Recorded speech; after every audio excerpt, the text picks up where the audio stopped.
Bonjour à tous et bienvenue dans le blog Messar Barbarus 35. La dernière fois, qu'est-ce que j'ai fait la dernière fois? La dernière fois, j'avais enlevé la petite aire de chasse dont j'avais déposé le contenu dans le fond de cette grande aire de chasse.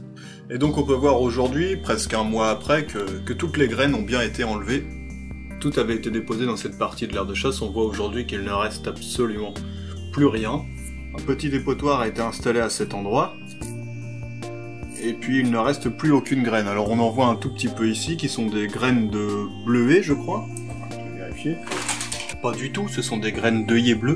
Et pour la vidéo d'aujourd'hui, on va observer un petit peu l'aire de chasse, mais j'ai surtout envie de vous montrer ce qu'il y a de nouveau dans la configuration des nids, et ce qu'il y a de nouveau à l'intérieur des nids. Suivez-moi, on va voir ça tout de suite.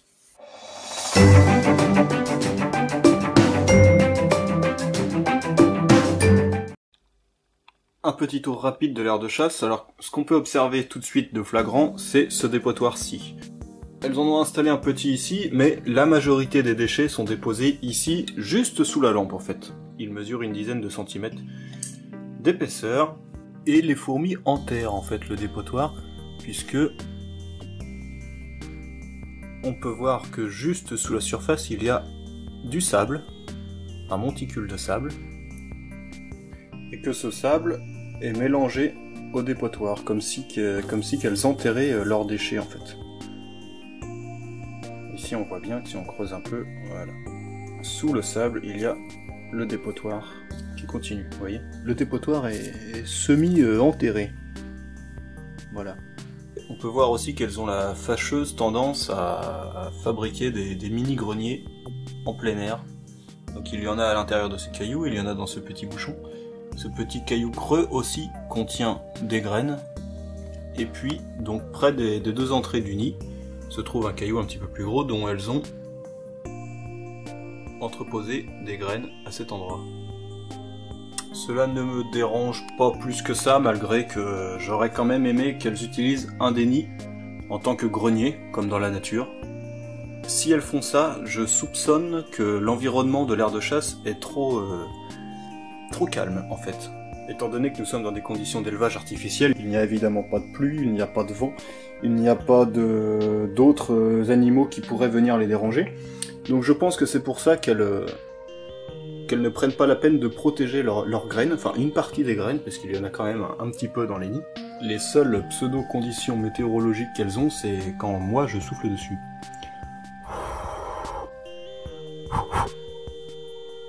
Et quand je souffle dessus, elles ne sont pas contentes. Voilà. Nous pouvons voir également qu'il y a toujours quelques déchets entreposés dans les palmiers. Parfois ceux-ci sont pleins de détritus et parfois elles le nettoient. Passons maintenant à la partie qui est la plus intéressante pour moi, les nids. Alors j'ai complètement changé la configuration des nids. Alors pourquoi avoir mis les nids dans cette configuration-là? Déjà d'une, j'avais besoin de place pour d'autres colonies qui sont à côté. J'avais besoin de place sur ma table d'élevage. J'ai donc pris la décision d'empiler les nids des dalles de chez Microphone pour un gain de place, justement. Alors du coup, je ne peux plus observer la colonie dans les deux nids du dessous, mais j'ai envie de dire tant pis.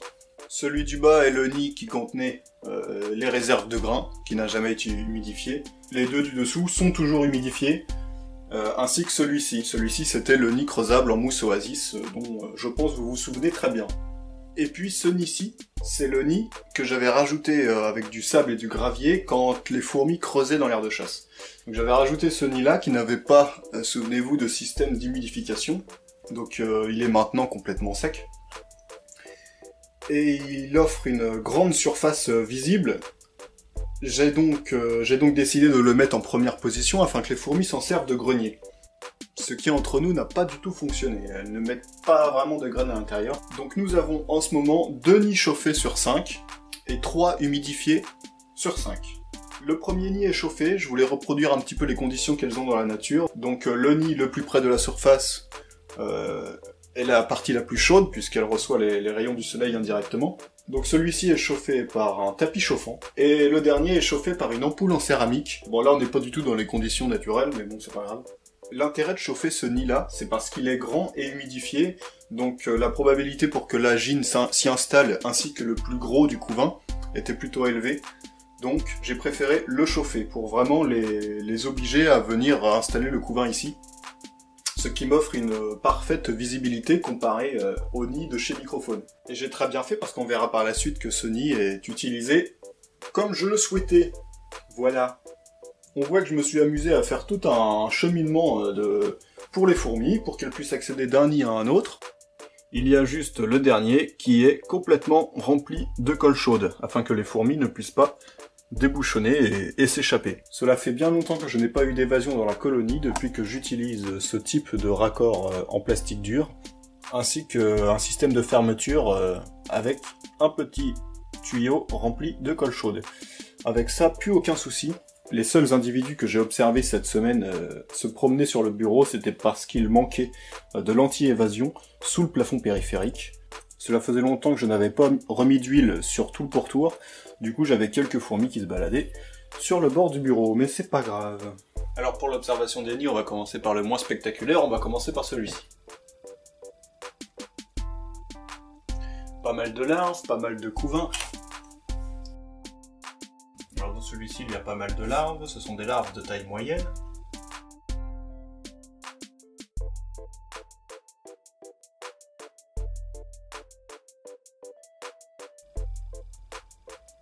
On peut très bien imaginer que le nid du dessous est similaire. Maintenant, voyons voir ce qu'il en est pour celui-ci. Donc celui-ci est le nid qui contient la gyne et la majorité du couvain.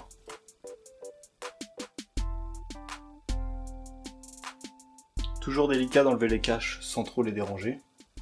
Voilà.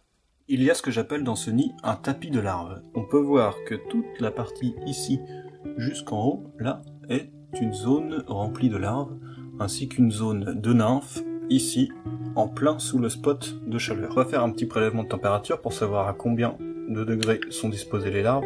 Nous avons ici 28, au plus près de la lampe, 28, 28, 27, et les larves sont à une température de 25, 25. Donc on s'approche doucement des 30 degrés sous l'ampoule en céramique. Vous avez de la chance, aujourd'hui la reine est bien visible, elle est juste ici. Comme je le disais tout à l'heure, elle est dans le nid qui contient le plus de chaleur et le plus d'humidité. C'est vraiment super d'observer un couvain aussi magnifique. Je crois que dans l'observation des fourmis, le couvain fait partie des choses que j'apprécie énormément.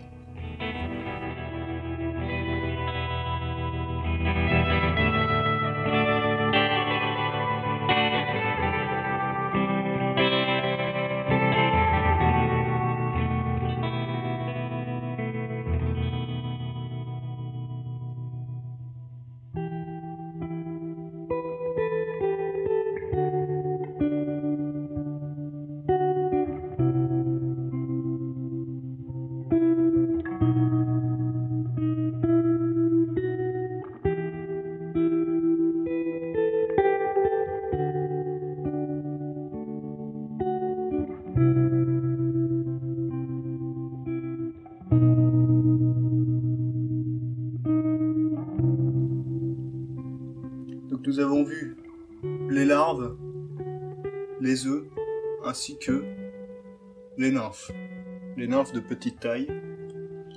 Il y a majoritairement des ouvrières et des médias dans ce nid. Puisque maintenant on va passer au suivant et vous allez voir que là c'est autre chose. Ce nid est assez délicat à observer puisqu'il faut enlever le cache sans les déranger et ensuite enlever le tapis chauffant. Alors là c'est vraiment une autre histoire.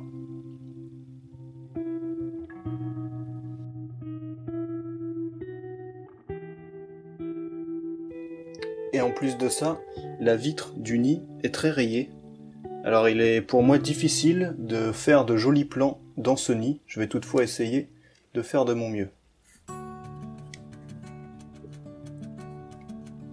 Alors, tout de suite, ce qu'on peut voir, c'est qu'il y a beaucoup moins de couvains que dans le premier nid. Par contre, il y a plus d'individus. Et si on prend soin de regarder en détail, on se rend compte qu'il y a de très grosses larves. Alors quand on s'approche un peu, voilà, c'est ce que je vous disais, le nid est très rayé, donc il est difficile de faire de belles observations.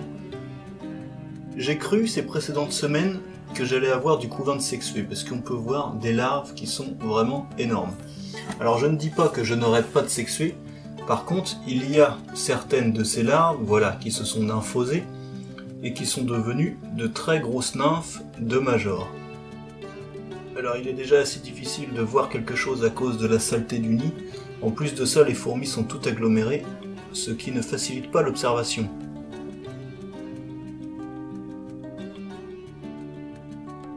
Donc ce nid est sec, il n'est plus humidifié depuis plusieurs mois maintenant, il est relativement chaud.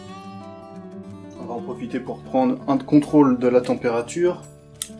Nous avons 29 ici, 28, 29, 25, 29. Il fait sensiblement la même température que dans le nid précédent. C'est vraiment difficile d'avoir quelque chose de propre, le nid est vraiment très sale. Alors on peut voir ici, au centre de l'image, une nymphe relativement énorme. On peut le dire, hein, elle est énorme. Cela promet de belles observations de très gros majors.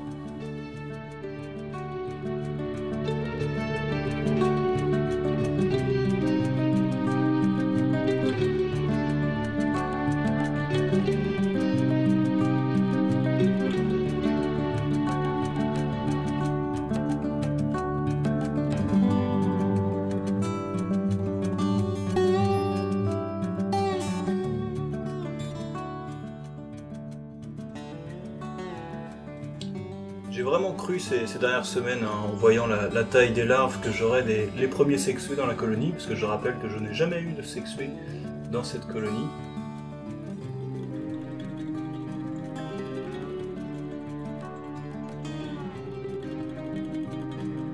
Les larves ont l'air de se nymphoser au jour le jour. Et bon, bah, quand on voit la taille des nymphes, ce ne sont clairement pas des gines, hein, ce sont des majors, des soldats. Donc pour pouvoir refermer ceci afin de les laisser tranquilles, je leur remets le tapis chauffant pour le chauffage ainsi que le cache. Voilà. On peut alors se poser naturellement la question, qu'est-ce qui fait qu'il y a d'aussi grosses larves dans la colonie, sachant que c'est la première fois que j'observe des larves aussi grosses dans cette colonie, en presque 7 ans. Donc il est intéressant de réfléchir de quelles conditions ont-elles eu cette année qu'elles n'ont pas eu les années précédentes. Je ne pense pas quand même que ces grosses larves soient dues au hasard, sachant que les conditions de la colonie ont quand même bien changé. Alors ce qui a changé cette année, donc je vous l'ai dit en début de vidéo, c'est que ces larves-là ont été nourries et ont grandi dans un nid totalement sec et chaud. Alors est-ce que ça a un lien, un rapport? J'en ai aucune idée. La chaleur augmente le temps de développement des œufs, des larves et des nymphes. De là à dire que ça fait des individus plus gros, je ne sais pas, même si j'aurais tendance à penser que ça doit jouer. Par contre, ce que je fais cette année, que je n'avais pas fait les années précédentes, c'est la distribution d'insectes comme base de nourriture. Je ne leur donne pas moins de graines que d'habitude, par contre, je leur en donne toujours en même quantité. Le nombre d'individus a énormément évolué ces dernières années. Si vous suivez les vidéos du blog Messor depuis les débuts ou presque, vous pouvez voir que la colonie a bien changé en quelques années. Mais je distribue toujours autant de graines, je n'ai pas augmenté le ratio de graines. Par contre, depuis le printemps de cette année, je donne énormément plus d'insectes à manger à la colonie. Les insectes apportent donc un apport en protéines accru pour le couvain, pour la colonie dans son ensemble. Sachant que les années précédentes, je donnais 4 ou 5 insectes la semaine, je dirais. Aujourd'hui, je suis à 5 ou 6 insectes tous les 2 ou 3 jours. D'ailleurs, mon stock au congélateur a vraiment diminué énormément. J'avais acheté énormément de criquets et de grillons. Aujourd'hui, donc je n'en ai presque plus au congélateur, et je leur donne beaucoup de blattes d'ubia, parce que mon élevage de blattes se porte à merveille, et il y a eu énormément de naissances. Donc en fait, j'ai tendance à congeler les adultes, que je distribue Homesor barbarus. Les blades sont déposés dans un pot, tout simplement, un pot en verre. Donc là, on voit les individus qui sont congelés. Pourquoi les congeler? Bah, ça me permet tout simplement de les conserver très longtemps. Une fois qu'ils sont adultes et qu'ils se sont reproduits, je les congèle. Donc nous avons observé aujourd'hui un petit peu l'aire de chasse. Nous avons surtout observé le joli couvain qui se trouve dans la colonie. Couvain, ma foi, assez impressionnant. Je suis très content de pouvoir observer autant de belles larves et de belles nymphes. Je vous tiendrai au courant de l'avancée des grosses larves et des grosses nymphes afin de voir un petit peu quel genre de major cela va donner et avec un peu de chance voir si quelques-unes vont se transformer en larves de sexuées, donc en larves de princesses si je puis dire. Je posterai de temps en temps des photos sur le Discord comme d'habitude et puis je pense que il se met à pleuvoir énormément quand je tourne ça, j'espère que ça va pas faire trop de bruit. Je mettrai quelques photos sur les réseaux sociaux et puis j'essaierai de vous tenir au courant comme je le fais de temps en temps. J'espère que cette vidéo vous a plu et comme à mon habitude, je vous dis boujou et à la prochaine. Boujou.